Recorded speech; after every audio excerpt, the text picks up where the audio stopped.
अस्सलाम वालेकुम गाइस। तो आज हम डिस्कस करने वाले हैं एटीलेक्टेसिस, जिसको हम कोलैप्स ऑफ लंग भी कहते हैं।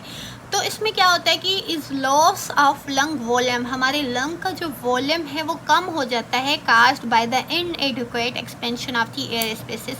क्योंकि हमारे जो एयर स्पेसेस हैं, जो हमारी एल्वियोलर सैक्स हैं, वो ज़्यादा एक्सपेंड नहीं हो पाते, तो उनमें एयर नहीं फिल हो पाती, तो हमारे जो लंग का वॉल्यूम है वो कम हो जाता है।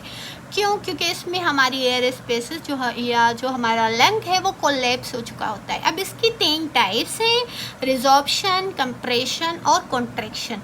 तो रिजॉर्प्शन वाली टाइप में क्या होता है कि occur when an obstruction prevents air from reaching distal Airways.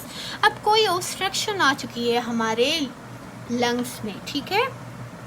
For example ये ब्रोंक्योल्स हैं, टर्मिनल ब्रोंक्योल्स हैं हमारे पास, यहाँ पे कोई ऑब्स्ट्रक्शन हो गई। अब ऑब्स्ट्रक्शन के काजेस क्या हैं? ऑब्स्ट्रक्शन का जो मोस्ट फ्रीक्वेंटली काज है रिजॉर्प्शन वाली एटीलेक्टेसिस का, वहाँ पे हमारे पास आ जाती है पोस्ट ऑपरेटिवली काज। उसमें क्या होता है कि हमारा म्यूकस या म्यूकोप्रोलेंट प्लग जो होता है, क्योंकि सर्जरी की वजह से जो बंदा है वो बहुत देर तक एनेस्थीसिया में होता है, तो वो अपना म्यूकस जो उसका प्रोड्यूस हो रहा होता है वो वहाँ पे प्लग बना लेता है और वहाँ पे ऑब्स्ट्रक्शन काज करवा लेता है। इस ऑब्स्ट्रक्शन की वजह से क्या होगा कि जब वो इनहेल करेगा एयर, तो वो इस डिस्टल वाले इसमें हमारे एल्विलाई में नहीं जा पाएगी। तो जहाँ पे जो पहले ही थोड़ी बहुत एयर होगी वो भी रिजॉर्ब हो जाएगी इस ब्लड में, ठीक है, इस ब्लड में चली जाएगी, वो रिजॉर्ब हो जाएगी, इसीलिए हम इसको रिजॉर्प्शन वाला टाइप कहते हैं।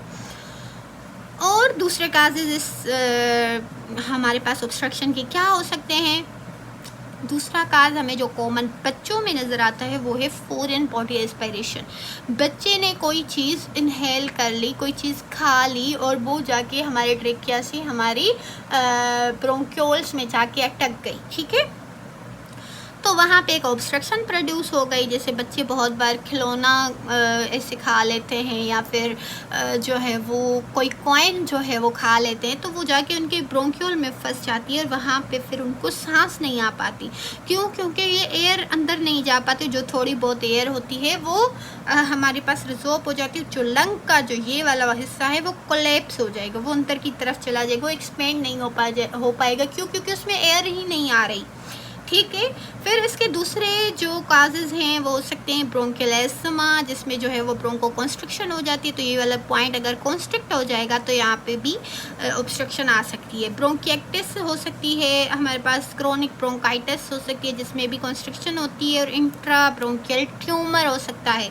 अगर किसी को ट्यूमर है ब्रोंक्योल्स में, तो वहाँ पे क्या होगा कि ऑब्स्ट्रक्शन प्रोड्यूस करवाएगा वो ट्यूमर, और फिर से